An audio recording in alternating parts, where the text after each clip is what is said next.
permulaannya, izinkan saya untuk perkenalkan diri saya dahulu. Saya Nur Farhana Rashidah binti Rashid dan dua orang sahabat saya iaitu Nur Ainul Farah Adlah dan juga Nur Fatihah merupakan pelajar semester 5 di Universiti Pendidikan Sultan Idris dan mengambil jurusan Ijazah Sarjana Muda Pendidikan Awal Kanak-kanak. Okey, untuk tujuan kami melakukan webinar ini ialah kerana kami memerlukan untuk membuat satu assignment di bawah subjek KAQ 3013, iaitu kami memerlukan untuk membuat satu projek sulam dan kami memilih untuk membuat webinar yang bertajuk kepentingan nutrisi. Okay, tanpa melengahkan masa lagi, saya menjemput saya menjemput kita punya inilah penceramah lah pada hari ini, iaitu Cik Ainul Farah untuk membuat keterangan lanjut tentang tajuk yang telah kami bentangkan pada malam ini. Baiklah, terima kasih kepada saudari Farhana. Untuk makluman, saya bukanlah penceramah, cuma adalah seorang pelajar yang ingin berkongsi sedikit tentang kepentingan nutrisi berdasarkan kajian dan juga pengetahuan yang kami ada sebagai student ataupun pelajar pendidikan awal kanak-kanak. Jadilah saya akan meneruskan webinar kita pada hari ini dengan topik ataupun subtopik yang pertama, iaitu tentang apa itu nutrisi. Boleh slide seterusnya. Terima kasih. Baik, nutrisi ini atau boleh dikenali sebagai kandungan gizi adalah sumber kandungan zat yang berasal daripada pelbagai makanan yang kita selalu makan dalam kehidupan seharian, iaitu berfungsi sebagai untuk menjaga, memelihara serta membangunkan pelbagai sel dan jaringan dalam tubuh badan kita. Baiklah, slide yang seterusnya. Apakah antara nutrisi yang diperlukan oleh tubuh badan kita? Seperti yang dilihat di kaca skrin, terdapat 6 nutrisi yang terdapat dalam pemakanan kita, iaitu yang pertamanya adalah karbohidrat, protein, mineral, lemak, air dan vitamin. Jadi keenam nutrisi ini dapat dilihat ataupun dapat kita dapati di dalam pemakanan kita. Contohnya karbohidrat itu nasi, protein itu ikan, ayam, telur, itu adalah sumber protein. Manakala mineral dan manakala lemak, air dan vitamin juga dapat diperolehi melalui makanan tensu seperti susu, keju, vitamin seperti sayur-sayuran dan buah-buahan. Seterusnya, saya akan meneruskan dengan topik ataupun subtopik yang paling utama, iaitu apakah kepentingan nutrisi bukan saja kepada individu tetapi kepada kanak-kanak juga. Okey, terdapat 4 nutrisi yang kita dapat lihat, iaitu yang pertamanya adalah perkembangan minda dan intelektual, pembentukan tulang, imuniti badan dan pembinaan otot serta dapat mengelakkan masalah dan penyakit. Baiklah, mari kita lihat satu persatu apakah yang dimaksudkan dengan kepentingan perkembangan minda dan intelektual. Perkembangan minda dan intelektual melalui nutrisi ini dapat memberikan nutrien yang baik kepada kanak-kanak dalam perkembangan dan pembesaran mereka ketika mereka kecil hinggalah ke dewasa. Bukan setakat dari segi perkembangan minda dan intelektual saja. Nutrisi dalam pemakanan ini juga membantu dalam perkembangan mental dan fizikal, di mana pemakanan seperti karbohidrat memberikan tenaga kepada kanak-kanak dan juga pemakanan seperti protein, ayam dan juga ikan dapat memberikan nutrien yang baik kepada kanak-kanak dalam perkembangan mental dan fizikal mereka juga. Seterusnya ialah kepentingan dalam pembentukan tulang. Seperti yang kita ketahui, dalam pemakanan harian kita terdapat pelbagai nutrisi yang kita dapati. Namun, untuk pembentukan tulang yang baik, kanak-kanak memerlukan nutrisi seperti vitamin dan juga kalsium yang boleh didapati dalam produk tensu ataupun tumbuh-tumbuhan seperti buah-buahan, sayur-sayuran, ulam-ulaman dan sebagainya. Jadi mengapakah kalsium ini penting untuk pertumbuhan tulang? Ianya kerana ianya kerana sumber kalsium ini penting untuk menyokong pembentukan tulang yang kuat, sihat dan sempurna. Seperti yang saya katakan sebentar tadi, sumber kalsium yang boleh didapati daripada sumber produk susu, produk tensu seperti keju, yogurt ataupun susu sendiri. Seterusnya adalah imuniti badan dan pembinaan otot. Seperti yang kita ketahui, kanak-kanak kadang-kadang mesti ataupun kadang-kadang perlu memerlukan karbohidrat, protein, vitamin, zat besi dan mineral supaya mereka dapat meningkatkan imuniti badan dan juga pembinaan otot dengan baik. Seperti yang kita ketahui, sebelum ini kita menghadapi penyakit seperti coronavirus, banyak tips-tips yang kita dapati. Kanak-kanak perlu makan vitamin C, kanak-kanak perlu mendapatkan vitamin D untuk membina imuniti badan. Jadi daripada kita bergantung kepada kapsul ataupun pemakanan tambahan, lebih baik daripada kita mendapatkan sendiri nutrien tersebut daripada makanan seperti buah-buahan dan sebagainya. Dan yang terakhir adalah untuk mengelakkan masalah dan penyakit. Seperti yang kita ketahui, dalam era ini terdapat pelbagai penyakit yang berbahaya seperti kanser, penyakit berbahaya seperti penyakit jantung,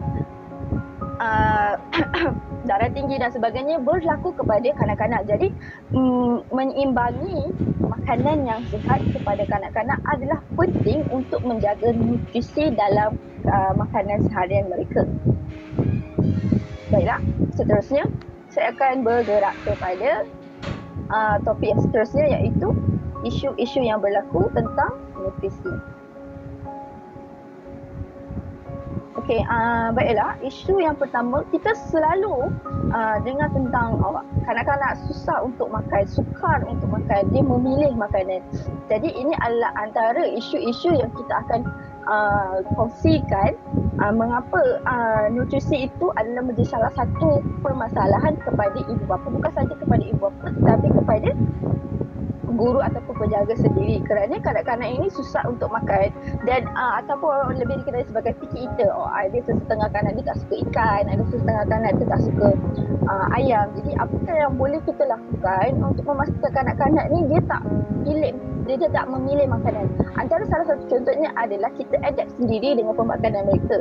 Contohnya kanak-kanak itu dia tak suka makan buah, kerana buah yang dia pernah makan itu adalah buah yang berair.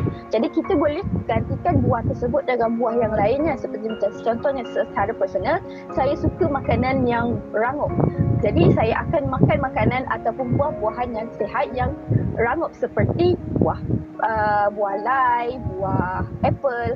Jadi dengan mengadapt diri kita dengan pemakanan kanak-kanak itu dapat mengawal ataupun prevent the issue for keep coming to children. Satu lagi, untuk menghalang kanak-kanak untuk jadi lebih picky eater ataupun memilih makanan adalah untuk memperkenalkan makanan-makanan ini secara berkala. Maksudnya sekiranya kadang-kadang itu lebih terdedah kepada pemakanan yang berkarbohidrat tinggi, kita boleh menukarkan cara pemakanan mereka secara berkala, iaitu pada minggu ini menukarkan makanan yang lebih tertumpu kepada protein, menambahkan sedikit ulam-ulaman, menambahkan sedikit potongan buah-buahan di dalam pemakanan mereka. Seterusnya, isu yang seterusnya adalah isu masalah kanak-kanak kurang zat. Disebabkan isu yang pertama tadi, yang apabila kanak-kanak ini memilih untuk makan, mereka tidak mendapat zat yang baik. Disebabkan mereka tidak mendapat zat-zat yang daripada nutrisi yang terdapat dalam pemakanan yang sihat, ini menyebabkan kanak-kanak dapat pelbagai penyakit yang berbahaya. Seterusnya ialah kanak-kanak yang berkurang menutrisi berisiko menjangkiti penyakit. Seperti yang saya sebutkan tadi, banyak kanak-kanak yang menerima penyakit-penyakit yang berbahaya, contohnya seperti darah tinggi, penyakit jantung, obesiti. Masalah ini adalah masalah yang boleh ditangani dengan mengawal pemakanan mereka daripada kecil. Daripada kita mendengar kanak-kanak ini memilih makanan dengan sendirinya, kita boleh memilih makanan mereka dengan baik dan menghalang kanak-kanak untuk mendapat penyakit yang lebih berisiko tinggi. Baiklah, setakat ini itu sahaja daripada saya. Saya akan kembalikan kepada saudari Farhana.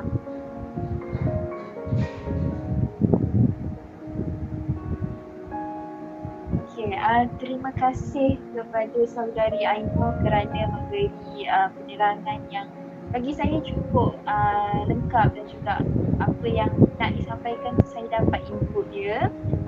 Memandangkan tadi saudari Ainur kita dah bagi banyak sangat poin yang mungkin tuan-tuan dan puan-puan dapat ambil dan juga dapat terapkan kepada dalam nutrisi dalam pemakanan anak-anak.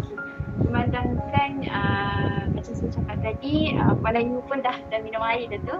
Cik Ainur dah minum air, saudara Ayu dah minum air dah pun.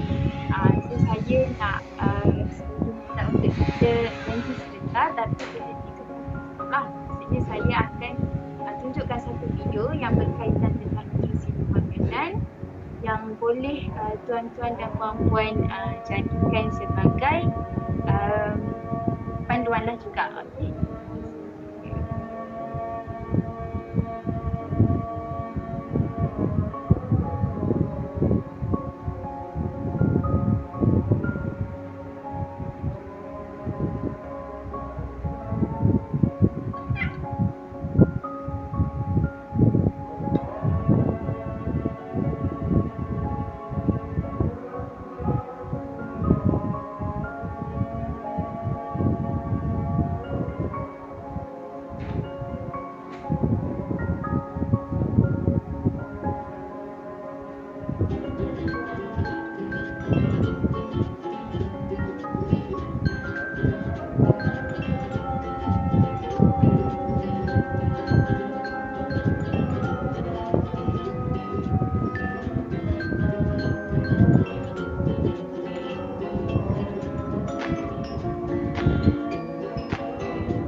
kita dah tengok pun video tadi banyak resepi-resepi yang dapat tuan-tuan dan puan-puan boleh buat di rumah untuk mengikut nutrisi yang sangat bagus lah untuk makanan anak-anak kan.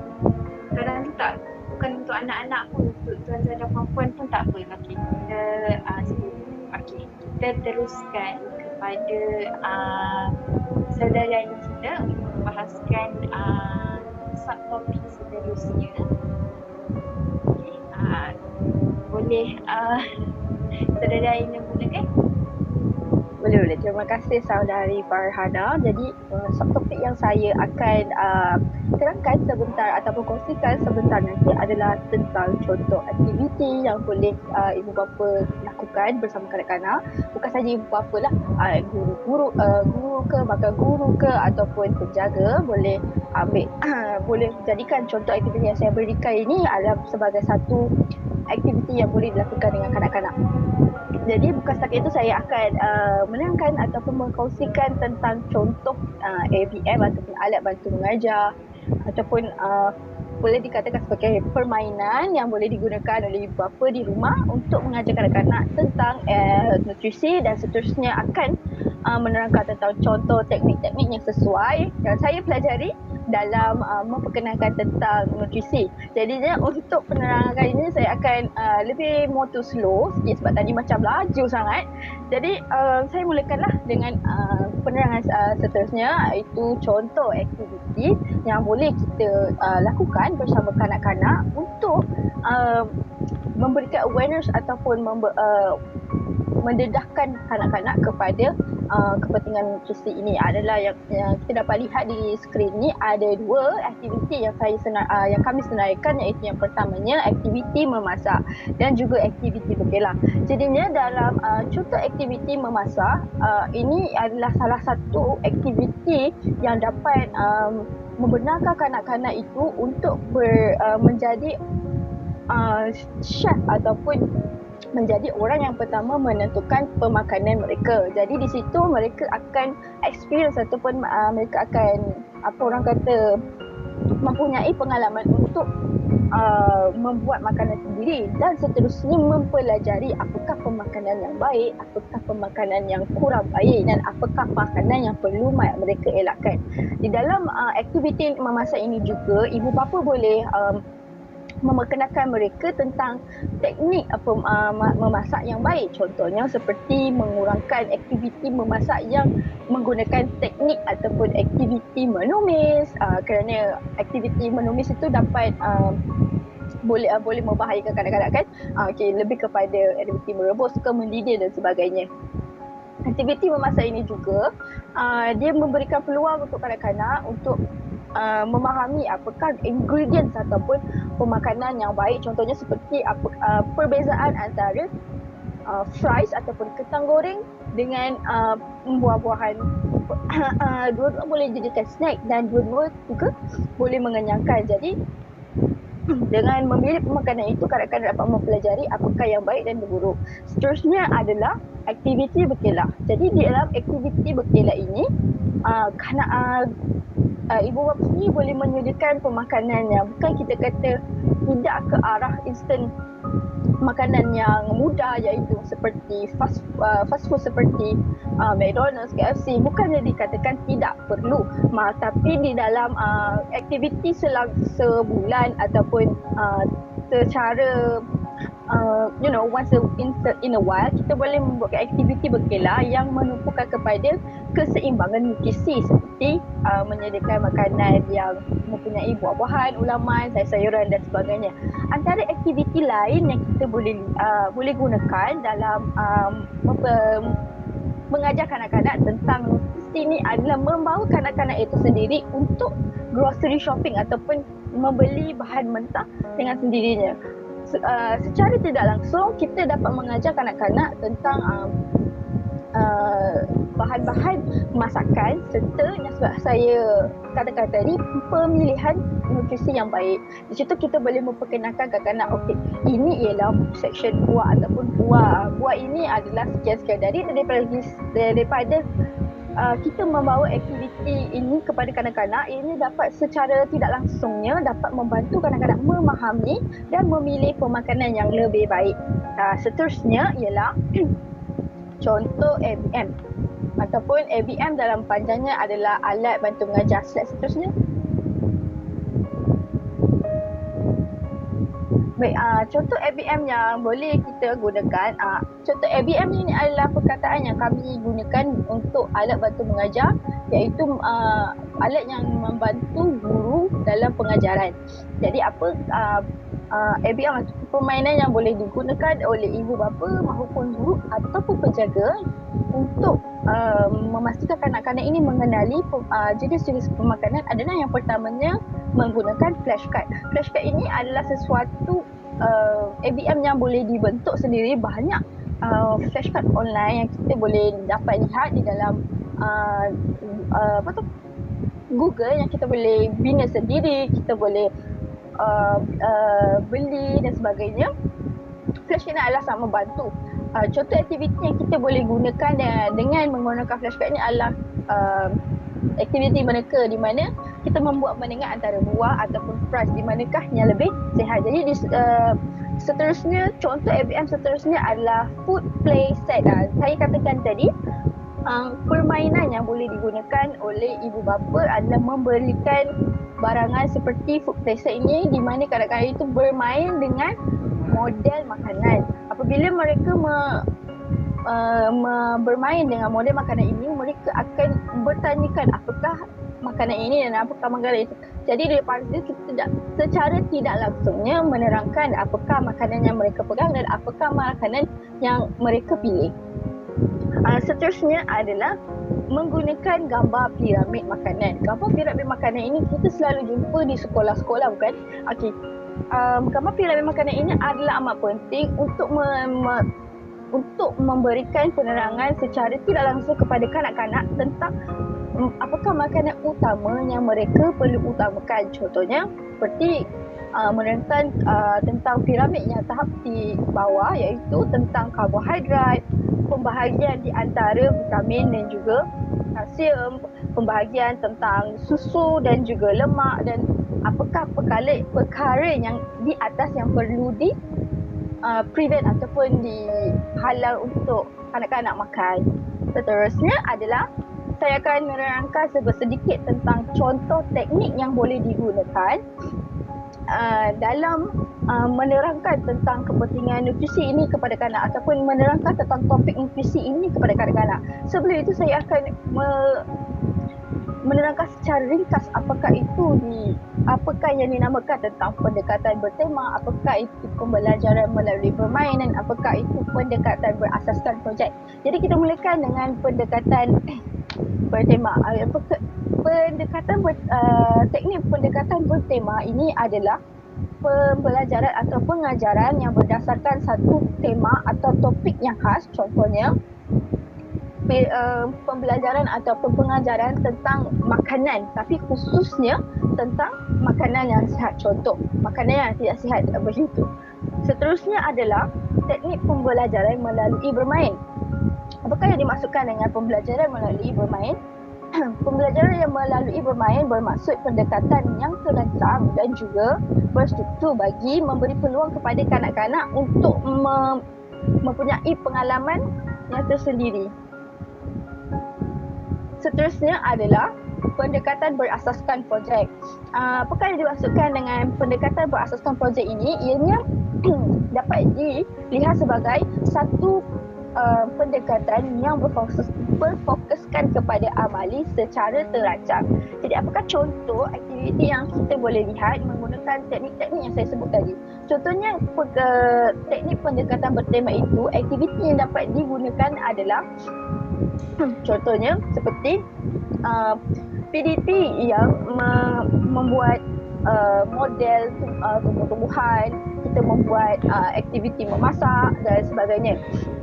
Yang seterusnya adalah pembelajaran melalui bermain. Aktiviti yang boleh dilihat dalam aktiviti bermain ini adalah program aktiviti melukis sebuah gambar buah-buahan, membuat projek mini, membuat bentuk melalui bahan terbuang, dan pendekatan berasaskan projek ini adalah contohnya seperti membawa kanak-kanak itu sendiri kepada untuk keluar membuat aktiviti berkelas dan sebagainya. Jadi saya rasa itu saja daripada saya. Saya serahkan kepada saudari Farhana. Terima kasih saudari Ayu kerana bagi saya sebagai pelajar pendidikan awal kanak-kanak ni sangatlah memerlukan untuk tahulah contoh-contoh apa yang kita belajar, dan juga untuk saya juga apa yang disampaikan tu sangatlah memberi manfaat kepada ibu bapa khususnya dalam memberi penyediaan makanan untuk kanak-kanak.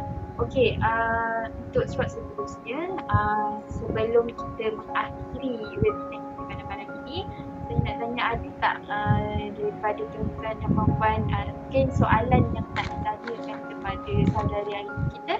Mungkin ada 1-2 soalan yang boleh diajukan.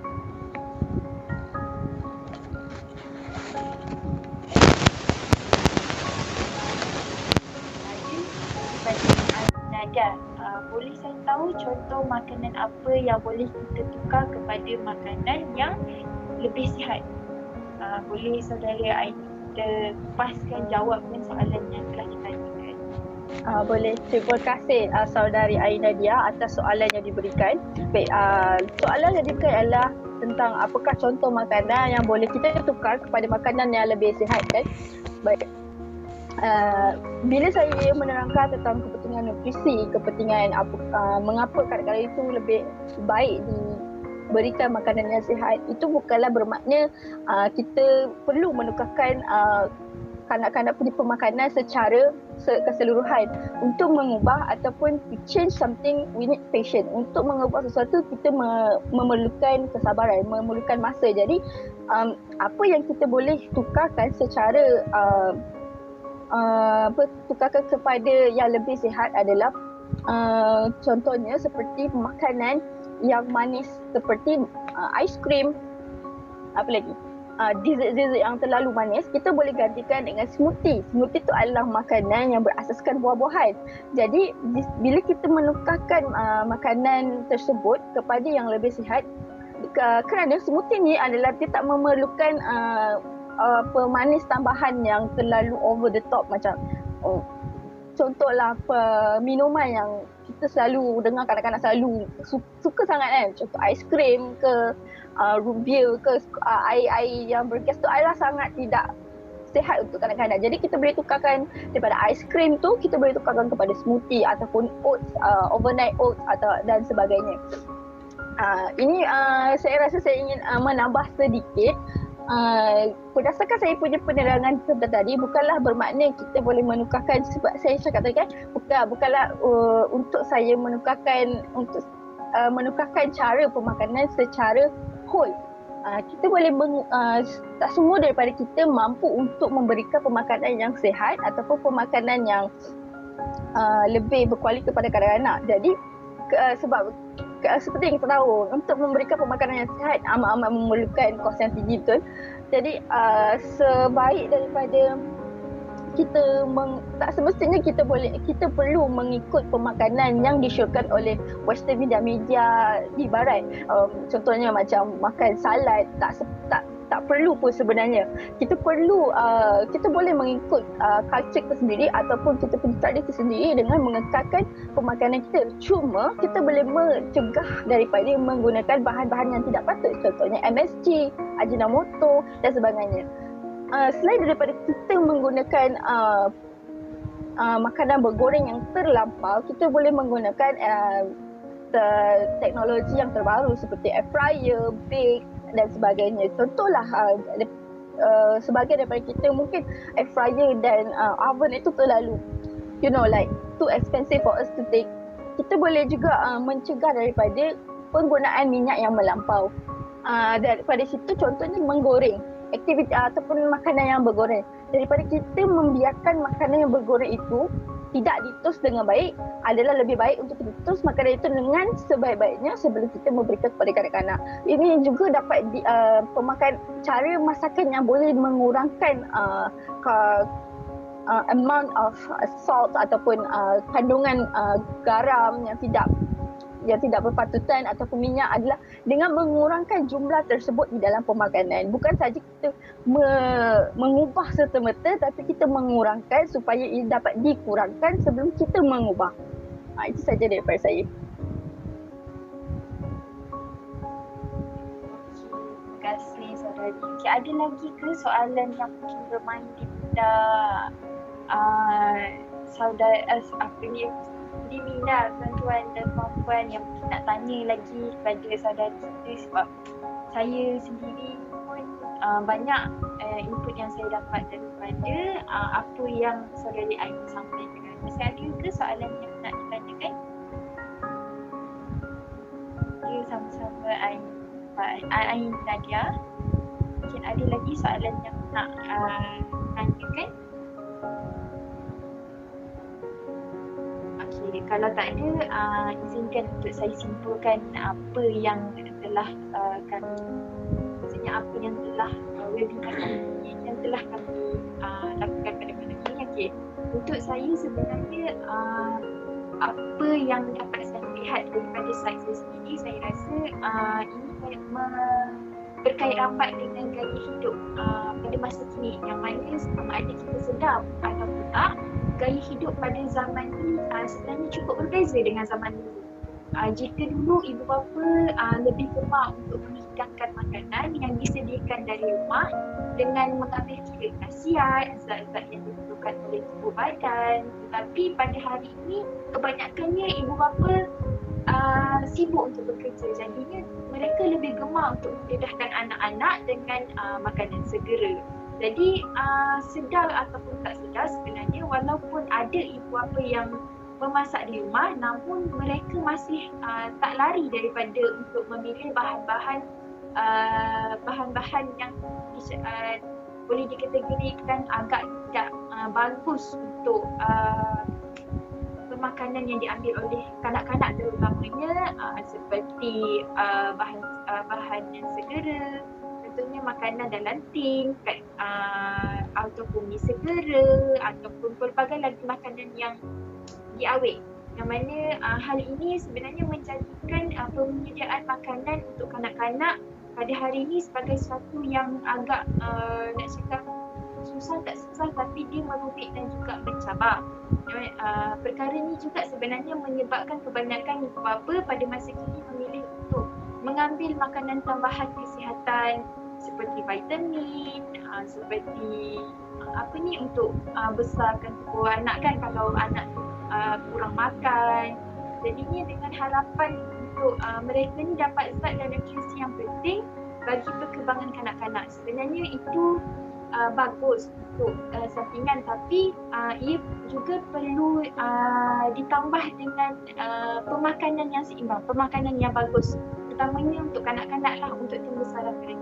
Jadi apa yang dapat saya simpulkan ialah sebagai ibu bapa khususnya, mereka haruslah memainkan peranan yang penting, iaitu dengan memberikan perhatian yang lebih kan untuk budak-budak ni, bukan hanya nak jaga makan, tapi nak juga perhatian daripada ibu bapa tu dengan walaupun sekecil benda, tak kira lah dengan makan bersama, belajar bersama, tapi terutamanya bab makanan tu kena jagalah untuk pembesaran anak-anak.